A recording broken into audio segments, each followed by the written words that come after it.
Bir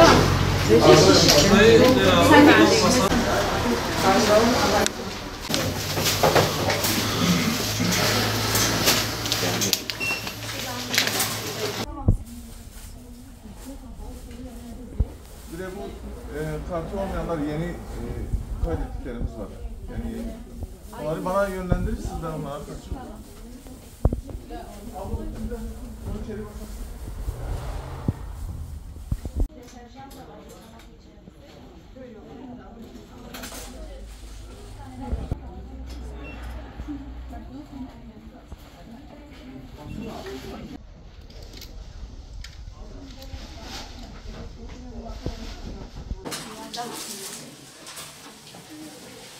Gel imzanı da.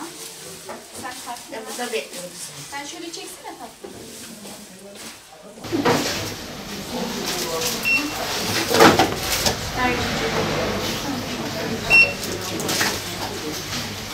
Başka bir şey de alsam?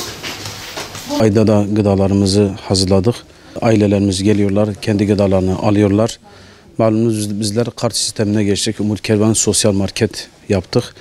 Bizim ailelerimiz buraya gelip her ay olduğu gibi Eylül ayında da hem gıda, hem et, hem ayakkabı, hem de giyecek ihtiyaçlarını alıyorlar. Kendilerinden belli ettiğimiz limitle her bir ailemize ortalama 1000 ile 1500 arası kendilerine limit veriyoruz. Ailelerin fert sayısına göre, aile fert sayısına göre.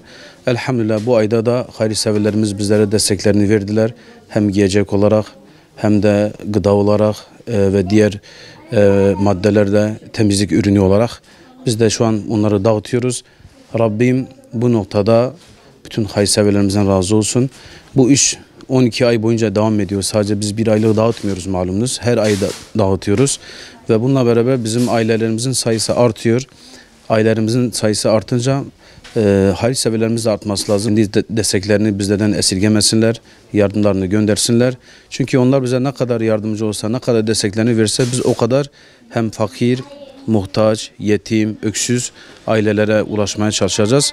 Rabbim bütün hayırseverlerimizin hayrını kabul etsin. Bu noktada bizi tek başına bırakmayan hayırseverlerimizin hayrını kabul etsin. İşlerine, güçlerine bereket kalsın.